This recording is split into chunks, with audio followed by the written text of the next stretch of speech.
Hi guys, welcome to B Banker. स्वागत है आपका आज की क्लास में। आज की वीडियो में मैं हूं प्रीति मैम और आज मैं लेकर के आ गई हूं आपके लिए एक और नई जबरदस्त वाली क्लास।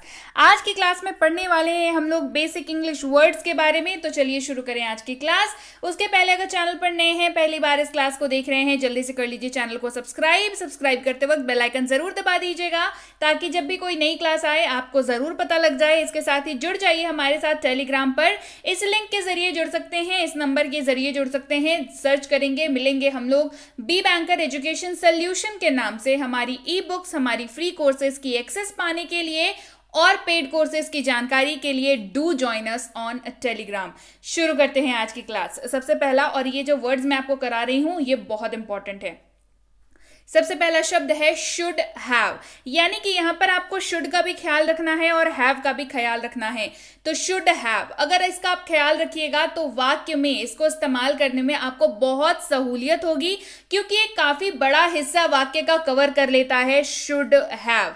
तो चलिए सबसे पहले अर्थ जानेंगे, स्ट्रक्चर जानेंगे और इसके सेंटेंसेस यानी कि एग्जाम्पल्स को भी जानेंगे। सबसे पहला शब्द शुड हैव, जिसका अर्थ होता है ना चाहिए था, यानी कि आपको वाक्य में दिख जाएगा ना चाहिए था।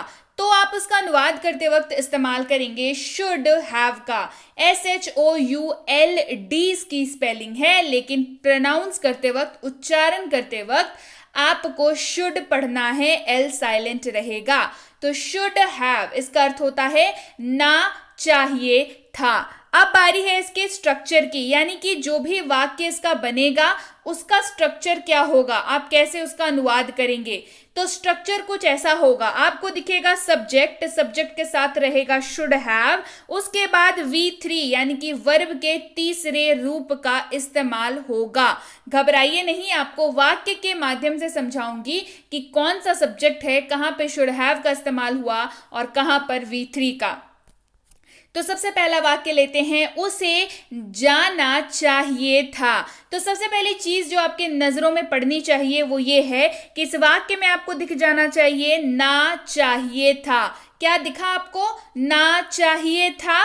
तो साफ है किसके अनुवाद में इस्तेमाल होगा? शुड हैव का। किसका इस्तेमाल होगा? शुड हैव का। चलिए अब इस वाक्य को थोड़े स्ट्रक्चर पे भी बिठा करके इसकी परख कर ली जाए। जैसे सबसे पहले क्या था? सब्जेक्ट। सब्जेक्ट इस वाक्य में है ही, उसके बारे में बात हो रही है ना, उसे जाना चाहिए था, तो ही हो गया। शी भी हो सकता था अगर आप किसी महिला की बात कर रहे हो तो उदाहरण के तौर पर लिया है, इसीलिए ही रहे शी रहे कोई फर्क नहीं पड़ता, तो ही हो गया। उसके बाद रहता शुड हैव। शुड हैव भी दिख गया आपको वाक्य में। और V3 यानी कि जाना, यानी कि मतलब होता है गो, और इसका V3 क्या हो गया? गॉन। V3 क्या हो गया? गॉन। तो go went gone, V1 V2 V3, go went gone, तो गॉन क्या हो गया? V3 हो गया हमारा। तो हमारा स्ट्रक्चर यहां पर हो गया complete. He should have gone, he subject, should have V3 दिख गया। उसे जाना चाहिए था, ही शुड हैव गॉन। उन्हें बताना चाहिए था, दे शुड हैव टोल्ड। उन्हें बताना चाहिए था, they should have told. Structure will be same structure दिख रहा है। सब्जेक्ट हो गया, शुड हैव हो गया, V3 हो गया। क्लियर? चलिए, शुड हैव का एक और तरीके से वाक्य में इस्तेमाल होता है, इसीलिए मैंने आपको कहा कि इन वाक्यों को जब आप कर लेंगे तो एक बहुत बड़ा हिस्सा वाक्य का आप कवर कर पाएंगे, सिर्फ और सिर्फ इसके अर्थ को जान करके, इसके इस्तेमाल को जान करके। तो शुड हैव का जो दूसरा प्रयोग है, यानी कि दूसरे तरीके से जो शुड हैव इस्तेमाल होता है वो कैसे होता है, चलिए देखें। हिंदी में अर्थ इसका, मतलब शाब्दिक अर्थ इसका हो जाता है पास होना चाहिए। शुड हैव पास होना चाहिए, ये दिखेगा वाक्य में। चलिए स्ट्रक्चर जान लेते हैं। स्ट्रक्चर में दिख जाएगा आपको सब्जेक्ट, उसके बाद दिखेगा शुड हैव, उसके बाद रहेगा ऑब्जेक्ट, यानी कि वाक्य में सब्जेक्ट शुड हैव को छोड़ करके बाकी जो भी बचेगा वो ऑब्जेक्ट के रूप में काम करेगा। ठीक है, चलिए उदाहरण देखते हैं। We should have a car, हमारे पास एक कार होनी चाहिए। We should have a car. तो इस वाक्य में आपको पास होनी चाहिए ये दिख रहा होगा साफ साफ। ये दिख गया, मतलब समझ आ गया कि शुड हैव का इस्तेमाल तो भाई होगा। अब चलिए स्ट्रक्चर पे डाल के देख लेते हैं। हमारे पास यानी कि वी है ना, शुड हैव हो गया, उसके बाद ऑब्जेक्ट में आ गया a car, we should have a car, हमारे पास एक कार होनी चाहिए, we should have a car. आपको अपने पैकेट में बटुआ रखना चाहिए, मतलब पास होना चाहिए, वही सेंस आ रहा है, रखना चाहिए या पास होना चाहिए, सेंस इज सेम है ना। आपको अपने पॉकेट में बटुआ रखना चाहिए, you should have a wallet in your pocket, you should have a wallet in your pocket. अब बढ़ते हैं आगे, अगला वर्ड है हमारे पास शुड हैव हैड, लंबा शब्द है, देख के घबराना बिल्कुल भी नहीं है, क्योंकि ये काफी स्टैंडर्ड वर्ड्स हैं और वाक्य में जब इस्तेमाल होते हैं तो वाक्य की एक तो सुंदरता बहुत बढ़ जाती है, आपके लैंग्वेज की जो एडवांसमेंट है वो हो जाती है। कहते हैं ना फ्लुएंसी चाहिए, मुझे एडवांस तरीके से बात करना है, तो आपको इन शब्दों का इस्तेमाल जो है वो जानना ही पड़ेगा। तो सबसे पहले बात कर लेते हैं शुड हैव हैड के अर्थ की। शुड हैव हैड वाक्य में तब इस्तेमाल होगा जब हिंदी वाले वाक्य में आपको दिखे पास होना चाहिए था। देखिए वाक्य का कितना बड़ा हिस्सा इसने कवर कर लिया, वाक्य का बहुत बड़ा हिस्सा कवर होता है इसमें, है ना। शुड हैव हैड, पास होना चाहिए था। अब आपको वाक्य में, हिंदी वाक्य में क्या देखना है, क्या नोटिस करना है कि आपको ये दिख रहा है कि नहीं, कि पास होना चाहिए था, ये दिख रहा है या नहीं, ये आपको नोटिस करना है। उसके पहले आपको एक और चीज जाननी है, वो है स्ट्रक्चर। स्ट्रक्चर होगा इसका subject plus should have had plus object. जी हाँ, बहुत आसान सा स्ट्रक्चर है, सब्जेक्ट मिलेगा, शुड हैव हैड मिलेगा और मिल जाएगा ऑब्जेक्ट। तो चलिए उदाहरण के तौर पर समझते हैं। हमारे पास एक कार होनी चाहिए थी, राइट, हमारे पास एक कार होनी चाहिए थी। तो सबसे पहले वाक्य में ढूंढिए पास होना चाहिए था या थी, डिपेंड्स कि आप किस चीज के बारे में बात कर रहे हैं। हमारे पास एक कार होना चाहिए था या होना चाहिए थी, एज पर योर चॉइस। हमारे पास एक कार होनी चाहिए थी। तो यहां पर आपको समझ आ गया कि अनुवाद करते वक्त शुड हैव हैड का इस्तेमाल हम लोग करेंगे। तो अब देखते हैं इसको स्ट्रक्चर पे बिठा के कि ये बैठ रहा है कि नहीं बैठ रहा है।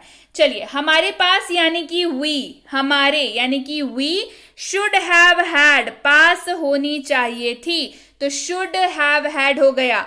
बचा क्या, बचा कार, तो ये हो गया ऑब्जेक्ट। क्या हो गया, ऑब्जेक्ट। तो we should have had a car, हमारे पास एक कार होनी चाहिए थी, we should have had a car.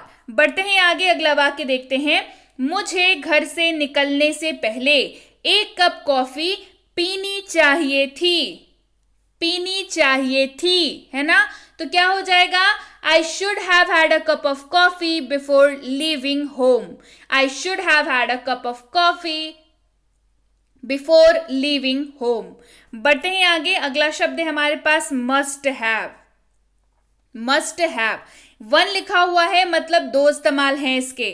तो पहला इस्तेमाल क्या दिखेगा वाक्य में, जरूर पास होना चाहिए, ये दिखेगा पास में, या इसका सेंस आएगा वाक्य में, है ना, जरूर पास होना चाहिए। स्ट्रक्चर क्या हो जाएगा, subject plus must have plus object, ये होगा इसका structure. Subject plus must have plus हो जाएगा ऑब्जेक्ट। आपके पास एक कार जरूर होनी चाहिए, आपके पास एक कार जरूर होनी चाहिए। You must have a car, आपके पास एक कार जरूर होनी चाहिए, you must have a car. Subject must have object. Clear हो गई बात। और एग्जाम्पल देखिए, हमारी जेब में एक बटुआ जरूर होना चाहिए, हमारी जेब में एक बटुआ जरूर होना चाहिए। We must have a wallet in our pocket. We must have a wallet in our pocket. क्या हो गया, we और सब्जेक्ट हो गया, must have दिख गया, और बाकी क्या हो गया, बाकी हो गया ऑब्जेक्ट। बाकी क्या हो गया, बाकी हो गया ऑब्जेक्ट। साफ हो गई बात। चलिए बढ़े आगे। अगला शब्द है हमारे पास मस्ट हैव का ही दूसरा इस्तेमाल, है ना, मतलब दो तरीके से मस्ट हैव इस्तेमाल होता है। तो दूसरा इस्तेमाल के लिए जान लीजिए, मस्ट हैव का दूसरा इस्तेमाल आपको कुछ यूं दिखेगा वाक्य में। जब आपको दिखे अवश्य चुका है, अवश्य चुके हैं, अवश्य चुकी है। या फिर जरूर या होगा, जरूर ये होंगे, जरूर ये होगी। ये जब भी आपको दिखेगा तो आपको मस्ट हैव का इस्तेमाल करना है। या तो ये दिखेगा या तो ये दिखेगा, तो आप मस्ट हैव का इस्तेमाल जरूर से जरूर करेंगे। क्लियर हो गई बात? चलिए इस्तेमाल देखते हैं इसका। उसके पहले अर्थ जान लिया हमने और अब स्ट्रक्चर जानने की बारी है। तो मस्ट हैव का दूसरे इस्तेमाल में स्ट्रक्चर हो जाएगा subject plus must have plus V3, यानी कि वर्ब का तीसरा form subject plus must have plus V3। चलिए उदाहरण देखते हैं। आप जरूर भूल गए होंगे या आप अवश्य भूल चुके हैं। You must have forgotten. आप अवश्य भूल चुके हैं या आप जरूर भूल गए होंगे। You must have forgotten. क्या हो जाएगा? सब्जेक्ट हो गया यू, मस्ट हैव दिख गया और V3 फॉरगेट का V3 फॉरगॉटन। अगला एग्जाम्पल देखिए। उसने जरूर चाय पी लिया होगा या वह अवश्य चाय पी चुका है। He must have taken T. He must have taken T. तो ये हो गया सब्जेक्ट, ये हो गया मस्ट हैव और ये हो गया टेकन, है ना। टेकन, टेक का V3 टेकन और टी जो है वो अदर वर्ड्स में आ गया, राइट। चलिए बढ़ते हैं आगे। अगला शब्द है हमारे पास मस्ट हैव हैड। क्या शब्द है? Must have had. अर्थ जानते हैं। अवश्य पास होना चाहिए था। मस्ट हैव हैड अर्थ हो गया अवश्य पास होना चाहिए था। बारी है इसके स्ट्रक्चर की। Subject plus must have had plus object. क्या हो गया? Subject plus must have had plus object. इस्तेमाल देखते हैं। हमारे पास एक कार अवश्य होनी चाहिए थी। We must have had a car. हमारे पास एक कार अवश्य होनी चाहिए थी। We must have had a car. Subject हो गया वी, मस्ट हैव हैड दिख गया आपको, साथ में आपको दिख गया ऑब्जेक्ट अ कार। क्या दिख गया? Object a car. आगे बढ़ते हैं। उनके पास वॉशिंग मशीन अवश्य होनी चाहिए थी। उनके पास वॉशिंग मशीन अवश्य होनी चाहिए थी। They must have had a washing machine. They must have had a washing machine. तो दे हो गया subject, must have had a washing machine हो गया ऑब्जेक्ट। चलिए बढ़ते हैं आगे। अगला शब्द है हमारे पास मे हैव और इसके साथ भी लिखा हुआ है वन, यानी कि दो इस्तेमाल हैं इसके। पहले इस्तेमाल में जो वर्ड निकल के आता है वो क्या है? आपको वाक्य में दिखेगा पास हो सकता है। पास हो सकता है और ये हमेशा याद रखिएगा संभावना को दर्शाएगा, यानी कि पॉसिबिलिटी को दर्शाएगा। स्ट्रक्चर जान लीजिए। Subject plus may have plus object, ये दिखेगा आपको स्ट्रक्चर में। चलिए इस्तेमाल देखते हैं। लुटेरों के पास बंदूक हो सकती है। लुटेरों के पास बंदूक हो सकती है। लुटेरे यानी कि रॉबर्स जो चोरी करने के लिए आए हैं। मे हैव, उसके बाद हो गया अ गन, यानी कि रॉबर्स यहाँ पे सब्जेक्ट है, मे हैव हो गया और उसके बाद बन गया ऑब्जेक्ट यानी कि अ गन। रोहन के पास जेल पेन हो सकती है। Rohan may have a gel pen. Rohan के पास जेल पेन हो सकती है। Rohan may have a gel pen. अब देखते हैं मे हैव का दूसरा प्रयोग, यानी कि मे हैव जो है वो दो तरीकों से इस्तेमाल होता है, वो बता दिया। मे हैव का दूसरे तरीके का प्रयोग चलिए देखते हैं। यहां पर इसका जो शाब्दिक अर्थ है वो निकल के आएगा वाक्य में, यानी कि आपको दिखेगा या होगा, ये होंगे, ये होगी। या होगा, ये होंगे, ये होगी, ये संभावना दर्शाएगा। या फिर चुका होगा, चुके होंगे, चुकी होगी। चुका होगा, चुके होंगे, चुकी होगी, ये दिखेगा आपको वाक्य में। तो चलिए स्ट्रक्चर जान लेते हैं। Subject plus may have plus V3, यानी कि वर्ब का तीसरा रूप। Subject plus may have plus V3। उसने खा लिया होगा। उसने खा लिया होगा। अब इस वाक्य को पढ़ के बताइए, ये संभावना ही दर्शा रहा है। क्यों? क्योंकि आपको पता नहीं है कि खाया है या नहीं खाया है, पर आपने वक्त और हालात को देखते हुए ये समझा कि खा लिया होगा, है ना, उसने खा लिया होगा, संभावना जता रहे हैं उसने खा लिया होगा। He may have eaten, he may have eaten, तो ही हो गया सब्जेक्ट, मे हैव हो गया और V3 यानी कि ईटन, ईट का V3 ईटन, उसने खा लिया होगा, ही मे हैव ईटन।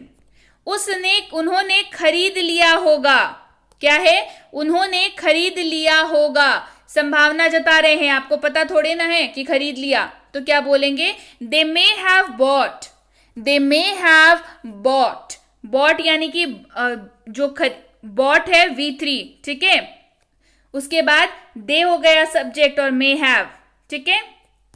चलिए अगला शब्द है मे have had, may have had, लंबा शब्द है, देख के घबराना नहीं है। अर्थ होता है पास हो सकता था, पास हो सकता था, और ये भी ध्यान रखिएगा संभावना जताने वाले वाक्यों में ही इस्तेमाल होगा। चलिए इस्तेमाल देखें, स्ट्रक्चर जान लेते हैं उसके पहले। स्ट्रक्चर होगा subject plus may have had plus object, subject plus may have had plus object. जैसे लुटेरों के पास बंदूक हो सकती थी, लुटेरों के पास बंदूक हो सकती थी। Robbers may have had a gun, robbers may have had a gun, तो यहां पे रॉबर्स जो शब्द है वो क्या है, रॉबर्स शब्द है यहां पर सब्जेक्ट, बीच में आ गया मे हैव हैड, अ गन हो गया ऑब्जेक्ट, ठीक है, यही स्ट्रक्चर था। चलिए रोहन के पास जेल पेन हो सकती थी, रोहन के पास जेल पेन हो सकती थी। Rohan may have had a gel pen, Rohan may have had a gel pen, तो Rohan subject, a gel pen object और मे हैव हैड तो रहेगा ही बीच में, है ना। चलिए बढ़ते हैं आगे, अगला शब्द है हमारे पास कैन हैव, और अगर आप ध्यान दें तो इसके नीचे भी वन लिखा हुआ है, यानी कि एक और इस्तेमाल हम लोग को इसका देखने को मिलेगा। पहले इस्तेमाल की बात करते हैं, जहां पर आपको इसका अर्थ दिखेगा पास हो सकता है, पास हो सकता है, उन्हीं वाक्यों में इस्तेमाल होगा जो समर्थता यानी कि कैपेबिलिटी या एबिलिटी की बात करेंगे, उन्हीं वाक्यों में इस्तेमाल होगा जो एबिलिटी दर्शाने वाले वाक्य होंगे। चलिए स्ट्रक्चर जानते हैं, subject plus can have plus object, subject plus can have plus object. जैसे उनके पास कार हो सकती है, उनके पास कार हो सकती है, आप किसी की समर्थता की बात कर रहे हैं कि हाँ भाई इतने अमीर हैं कि उनके पास कार हो सकती है। They can have a car, they can have a car, तो दे हो गया सब्जेक्ट, कैन हैव आ गया और अ कार हो गया ऑब्जेक्ट। क्लियर। चलिए उनके पास पंखा हो सकता है, उनके पास पंखा हो सकता है। They can have a fan, they can have a fan. आगे बढ़ते हैं और बात करते हैं कुड हैव हैड की। कुड हैव हैड इस्तेमाल होता है पास हो सकता था, इस रूप में इस्तेमाल होता है।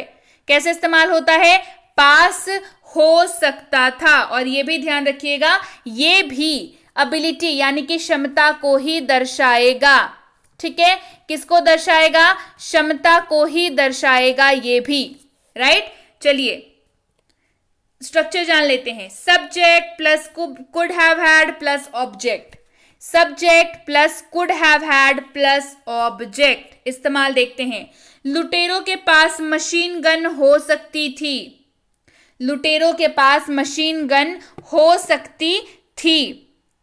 क्या हो जाएगा, robbers could have had a machine gun, robbers could have had a machine gun. तो यहां पे क्या बात हो रही है भाई, लुटेरों की क्षमता की बात हो रही है, उनकी कैपेबिलिटी की बात हो रही है कि भाई लुटेरे हैं, भरोसा क्या है, मशीन गन हो ही सकती थी, है ना। तो उनकी कैपेबिलिटी की बात हो रही है कि लुटेरों के पास मशीन गन हो सकती थी। Robbers could have had a machine gun, समर्थता कैपेबिलिटी की बात हो रही है, ठीक है। चलिए ये हो गया सब्जेक्ट, ये हो गया कुड हैव हैड और ये हो गया मशीन गन, हो गया क्या आपका ऑब्जेक्ट। रोहन के पास वीडियो गेम हो सकती थी, Rohan could have had a video game, Rohan के पास वीडियो गेम हो सकती थी. Rohan could have had a video game. बढ़ते हैं आगे. अगला शब्द है used to have. Used to have यानी कि यूज्ड टू हमारे पास है, साथ में हैव भी है. यूज्ड टू हैव बहुत ब्यूटीफुल इस्तेमाल है, ध्यान से सुनिए. अर्थ इसका आएगा पास हुआ करता था या पास हुआ करते थे. पास हुआ करता था या पास हुआ करते थे. इस्तेमाल देखेंगे, उसके पहले स्ट्रक्चर जानेंगे. Subject plus use to have plus object. बहुत सिंपल सा स्ट्रक्चर है. Subject plus use to have plus object. उदाहरण देंगे, बेहतर समझ आएगा. मेरे पास एक एंटीक फोन हुआ करता था. I used to have these antique phones. मेरे पास ये एंटीक फोन हुआ करते थे. I used to have these antique phones. Antique phones क्या होते हैं भाई?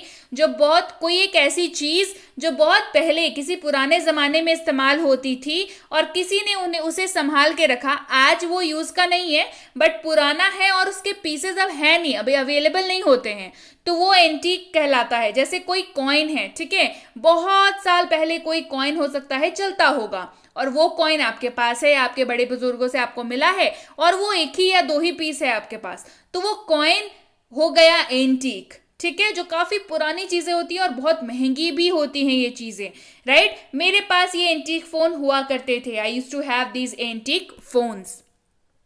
उनके पास एक विंटेज कार हुआ करती थी. They used to have vintage car. उनके पास एक विंटेज कार हुआ करती थी. They used to have vintage car. अब विंटेज कार क्या होती है? विंटेज कार भी वही लगभग सेम बात है कि बहुत पुरानी, बहुत मतलब शुरुआती दौर पे जब कंपनी ने कोई मॉडल निकाला और अब जो है वो कार्यरत नहीं है, मतलब अब उसका इस्तेमाल मतलब बहुत रेयरली ही होता है, या कुछ लोग हैं जो उन मॉडल्स को भी रख करके अभी भी यूज करते हैं. शाही परिवार में मोस्टली ये चीज देखने को मिलती है. उन कार्स को विंटेज कार कहते हैं. ठीक है, तो उनके पास एक विंटेज कार हुआ करती थी. They used to have vintage car. They हो गया सब्जेक्ट, यूज टू हैव दिख गया, विंटेज कार हो गया ऑब्जेक्ट, राइट. तो ये जो है ये सारे शब्द आज हमने किए. बहुत सारे शब्द किए आज हमने जो कि काफी इंपॉर्टेंट है. क्यों? क्योंकि वाक्य का एक बहुत बड़ा हिस्सा ये कवर कर लेते हैं. मतलब आप ये मान के चलिए, अगर ये शब्द आपको याद हैं तो आपको पता है कि आपने 80% वाक्य बना लिया है ना. 80% वाक्य जो है जहां पर ये चीजें आपको दिखेंगी वो आपने बना लिया. सिर्फ और सिर्फ क्यों? क्योंकि आपको ये सारे शब्द याद हैं, और अब तो याद करने ही पड़ेंगे क्योंकि मैंने करा दिया आपको, राइट. चलिए, तो फिर ये थी आज की क्लास. उम्मीद है क्लास बढ़िया लगी, उम्मीद है क्लास पसंद आई. क्लास पसंद आई है, क्लास को करिए लाइक, करिए शेयर. नहीं किया है चैनल को सब्सक्राइब तो जल्दी से कर लीजिए वो भी, ताकि आपको हमारी रोज की क्लासेस अपने पास मिलती रहें. इसके साथ ही अगर आप कोई फ्री स्पोकन इंग्लिश का कोर्स करना चाहें तो बेसिक प्लस स्पोकन इंग्लिश की कोर्स से बेस्ट आपको कोई फ्री स्पोकन इंग्लिश कोर्स नहीं मिलेगी. ये बिल्कुल फ्री स्पोकन इंग्लिश कोर्स है. 15 दिनों की पावर पैक कोर्स है. डे 1 को आप अपने आप क्या स्टेटस है आपका वो नोट करिए. 15 दिन के बाद आप कितना ज्यादा इंप्रूव कर जाएंगे, आप खुद ही आश्चर्यचकित हो जाएंगे. तो इस कोर्स को जरूर करिए. ये कोर्स ऑलरेडी करा रखी है. 1 से लेकर के 15 तक क्लासेस आपको मिल जाएंगी इस प्लेलिस्ट में. इसकी ई बुक भी अवेलेबल है, तो ये सारी डिटेल्स आपको टेलीग्राम पर मिलेंगी. मिनी स्पोकन इंग्लिश कोर्स या इसकी ई बुक के लिए भी आपको जो है टेलीग्राम पर ही पता करना पड़ेगा. टेलीग्राम पर कैसे आए? टेलीग्राम पर आने के लिए आपको टेलीग्राम में सर्च करना होगा बी बैंकर. क्या सर्च करेंगे? B Banker. वहां हम लोग क्या मिलेंगे आपको? बी बैंकर एजुकेशन सोल्यूशन, ये लिखा हुआ आपको मिल जाएगा. ये वाला लिखा हुआ आपको मिलेगा और ये वाला पहला सर्च होगा, राइट. इस पे जाकर के आपको इस चैनल को कर लेना है ज्वाइन. ये नीचे वाले भाई साहब लोग कौन हैं वो मुझे नहीं पता, और अगर आपको ये बोल करके देते हैं कि हाँ भाई क्लासेस की पीडीएफ है या कुछ एक्सेस मिलेगा, तो दैट्स कंप्लीटली रॉन्ग. नहीं मिलेगा, क्योंकि ऑफिशियल चैनल पे आप आएंगे तो ही आपको बेनिफिट होगा. तो ऑफिशियल चैनल पे आने का एक और तरीका, इस लिंक को अपनी गूगल सर्च बार में टाइप करिए. वहां से आप यहाँ पर आ जाएंगे, इस पेज पर लैंड होंगे जहां पे आपको सीधे सीधे ज्वाइन बटन दिखेगा. यहाँ पर ज्वाइन बटन पे प्रेस करके आप इस परिवार का हिस्सा बन सकते हैं. साथ ही इस नंबर को फोन पर सेव करिए. सेव करके कुछ समय दीजिए अपने फोन को, ताकि वो अपनी मेमोरी में इसको डाल सके, क्योंकि कुछ लोग बोलते हैं मैम दिखा नहीं रहा है ये नंबर, तो दैट्स नॉट पॉसिबल, है ना. कुछ समय दीजिए अपनी फोन मेमोरी को ताकि वो समझ पाए, इसको रीड कर पाए। उसके बाद आप सर्च करें, इसके बाद इस नंबर से आप सर्च करेंगे अपनी ऐप पर तो भी आप इस पेज पर लैंड होंगे और यहाँ पर ज्वाइन बटन पे प्रेस करके आप इस परिवार का हिस्सा बन सकते हैं। चलिए, इसके साथ ही ये तीनों किताबें बहुत जल्द लॉन्च हो रही हैं, तो आप टेलीग्राम पर जल्दी आ जाइए ताकि आपको लॉन्चिंग डेट वगैरह, जो भी ऑफर्स वगैरह रहे वो आपको पता चले। इसके साथ अगर कोई आप स्पोकन इंग्लिश का कोर्स करना चाहते हैं जो कि प्रीमियम हो और प्रॉपर गाइडेंस के तहत हो, तो आप ये वाली कोर्स कर सकते हैं, प्रीमियम स्पोकन इंग्लिश कोर्स, जो आपको आपकी चॉइस के हिसाब से टेलीग्राम पर भी कराई जा सकती है, मेल पर भी कराई जा सकती है, जिसमें आपको क्लासेस दिए जाते हैं। तो आप जब भी इस कोर्स की जानकारी लें तो डेफिनेटली ये पूछ लें। सबसे पहली चीज आपको पूछनी है कि क्या कोर्स है, कितने दिनों का है, बेसिकली कोर्स की जो भी डिटेल्स है, यानी कि आपको क्या मिलेगा इस कोर्स में, ये आपका हक है पूछना, ये जरूर पूछें। दूसरी चीज कि इस कोर्स की अगली बैच कब शुरू हो रही है। तीसरी चीज आप ये पूछेंगे कि आप इसको कैसे ज्वाइन कर सकते हैं। और चौथी चीज कि क्या आपके लिए कोई ऑफर है करंट गोइंग ऑन जिसमें आपको कुछ डिस्काउंट वगैरह मिल जाए। तो डेफिनेटली ये 4 चीजें आप जरूर पूछें ताकि आपको बेनिफिट हो। ठीक है, मैं अपने एंड से आपको आपके बेनिफिट के लिए बताती हूँ, तो डेफिनेटली आप पूछ लें। बेसिक इंग्लिश ग्रामर की कोर्स करना चाहते हैं तो भी ये 4 चीजें आपको जरूर पूछनी है। बेसिक इंग्लिश रीडिंग की कोर्स करना चाहते हैं तो भी ये 4 चीजें आपको जरूर पूछनी है। जब भी आप पूछें, यानी कि आप मैसेज करके पूछेंगे, तो जब भी आप पूछें तो ध्यान रखें कोर्स का नाम लिख करके जरूर भेजें ताकि हमारे प्रतिनिधि आप तक सही समय पर सही जानकारी उपलब्ध करा पाए। जानकारी मिलने में 12 से 48 घंटों का वक्त लग जाता है, तो कृपया प्रतीक्षा करें और अगर मैसेज कर दिया है निश्चिंत हो जाएं, आपको रिप्लाई जरूर मिलेगा। क्लियर हो गई बात? So yes guys, that's it for today. Thank you so much for watching be with B Banker, empowering life through knowledge. Thank you so much for watching. Stay tuned to B banker.